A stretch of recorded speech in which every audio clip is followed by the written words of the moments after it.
Ndalo machon ne nitie kweche mane tayo oganda Luo. Kwerewa kod dewa ne luwo kwechegi ahinya kendo ne en ting' mar jodongo puonjo nyithindo manea mondo kik ne gibayo. Kata kamano, kwechegi ne thoth ahinya. Mak dwa kwan achiel kachiel miwatieki. Emomiyo odiochieng' ma kawuono wadhi loso kuom kwechego mane otenore kod joma mine, mana kaka ne wasingo juma mokalo. Kane wawuotho e piny mar Karachuonyo, kama ne walose kod jaduong' Thomas Akongo, ma hike bende sani oniang', mondo mi nolernwa ni to gin chike mage mane otenore kod joma mine. To kamae kaka jaduong' noloso. Erokamano, an Thomas Odwogo Akongo. I Central Karachuonyo location, Kogimbo sub location, Kamonga village.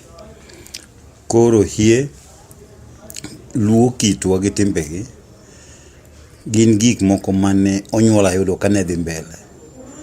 Kaka sana kaka ko joma mine mwadagogi ne nitie kaka ne bedo ni kidwa gol kodhi tigolo kodhi od dhako maduong', to kane kijende nie pacho simba ni koni gi koni, to dayo mobiro nyisu ni joma tindo kawuono unen maber kinu gol kodhi.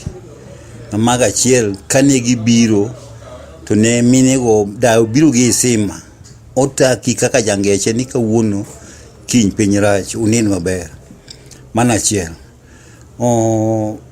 Mar ariyo, miyo katedo mang'ongo motedo ni wuon pacho kaka en miyo Mikai wuon dala, to nitie gimiluongo ni gweno duong' moingo dhiang' to inge gi lemo to duong' moingo dhiang' makata kidhi wuoth ka oche tipinyi to bonegnu gweno ok onegnu dhiang'.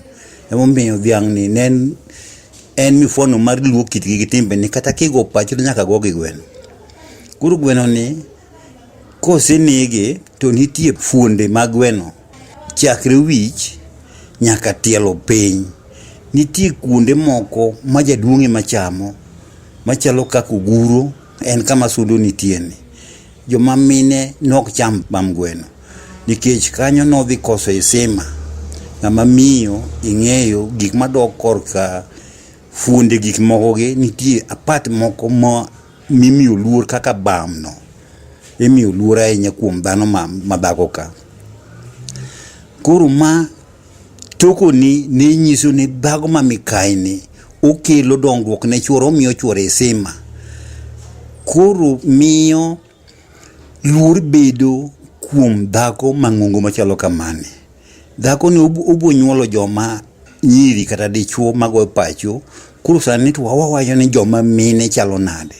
Joma mine chalo kaka nyako nyuol e dala mopong', kosepong' moromo neno malo tichako puonje kit gik monego tim, kaka ogwenyore gi jaduong' e pacho, kaka onyalo rwakore.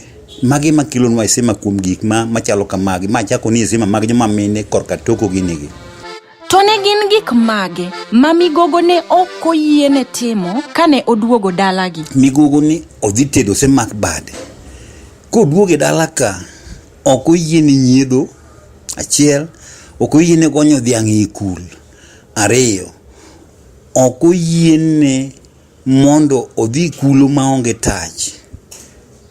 Kodwa dhi omo pi to nyaka bed gi tach manyisi ni ong'ama nigi luor ma koa kulo to ogolo pi to tach gore piny mokwongo e loka, manyiso ni tach no en musingi mar dala mada pini ok tore, makotore to tach mosegore pincha otieko finunu moko madibed kuome mag tipo mag dala.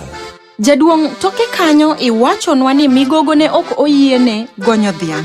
Lernwa ni en ang'o momiyo migogo ne ok oyiene gonyo dhiang' e dalagi? Chik wacho kama ma dala migogo kodwogo to ng'ama fuonne nok ok onyamulo dhiang' nogonyo, nikech dhiang' mogonyo ni en achiel kuom dhok manonyuome manyalo twe gi gimoro ma kopo nogonyo dhiang' e dala to ochalo ng'ama owero. Ochalo ng'ama ogonyo dhiang' mane chuore nyuome cha, koro odhi rocho pacho kae kata odhi rocho kule e depo ka. Migogo ok nyal nyiedho, nodhi guom e bwo dhiang' ma e dala ma jaduong' be guom nyiedho min gi be chak duogo nyiedho e be migogo duogo nyiedho. Magi gik mok nok dware dala kuom migogo ni kelo koyo ne jamni dala kata ne nyithindo madhi madho chagni, madhi tiyo gi chagni e dala. Kech achiel migogo ni konyiedho to chwore nyamolo sa asaya. Kose donjo kata idwa chwak chai kech dukni onge, watiyo gi gima ni dala machon. Mae deri marwa, mae duka marwa. Koro chagi idwa chwak nang'o? Idwa chwak ne or chai. Gimo motimore e piny ka kata i dala ni wendo ko molo gimi kuongi pedhe mese en chai. Mimi pimo maliet madhe owuod kama kata wuon ng'ani kano senyuolo nyathi. Koro ma emomiyo ni chai nok nyate nikech chiege monyiedho dhiang' manonyuomo e dala ni. Koro chai nok onyatiyo godo. Achiel kuomgi. Neno kam mobiro mariek mosebiro ni chiego osebudho pachoka. Toko man an ne uma pia mudhi adhi araga chai do wewa. Tipo neno kubro budho nyaka wang' sa 7 malos ni chiemo mochiem to chai chako nya madho kech nitie gik momiyo moseneno ni kidhi wuoth bang' anyango manodok turicha. Gima kama kikitim, in muodh ma pi kende. Mae gik mane ji timo miyo chon kane ng'ato dhi waro dhiang' dala ka chiegi weye to nobedo man e nyidero oko mol e ot. Kose mol to nyiso ni dhecho ochako umo, oko chako gole kendo oko nochako dhi gi dhiang'. To bende migogo noyiene dhi e puodho? Migogo ne ok dwa dhi e puodho. Chik ma jaluo ni migogo ok dhi e puodho. En wang' no kede mana mana gik moselosi e puodho kata migogo ok dhi e puodho. Achiel gi migogo ok dhi e puodho ni ogole gi kodhi. To waluo kitwa gi timbe wa jaluo ni gimoro amora ni itieko gi pien ma daon ka hangi ni an mango wacho ma pod adhi nuoyo ni jaluo kod igo mana ot kod idhi mana kom puodho mipenjo no. Migogo ok dhi ka nikech sama ni dhi kom puodho monego dhi odoni ni ogol tijini kata puodho ni gang'owa gi chik ma joluo ni itieko gi pien. Emomiyo ok oyiene dhi e puodho, odhi ogumi e puodho ka to jaduong' be nosetieko moko ko mag pacho gi puodho. Wayudo ni magi gik mane timore chon. Sani eri koso luo kwechegi osetimonwa ang'o kaka joka nyanam? Koso timogi oseroscho puothewa mwatemo mwalosigi. Ineno ka kodhi chwe maber kabisa moromo cham chiek.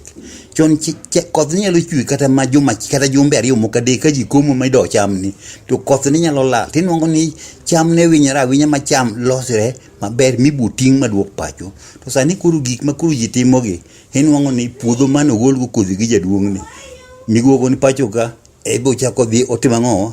Ebo chako dhi e puodho ni, odhi riwre puodho ni, odhi tiyo. Ka wang' gik otieno kaka gin jo nad safety ebo chako dhi kamoro kose e puodho ni.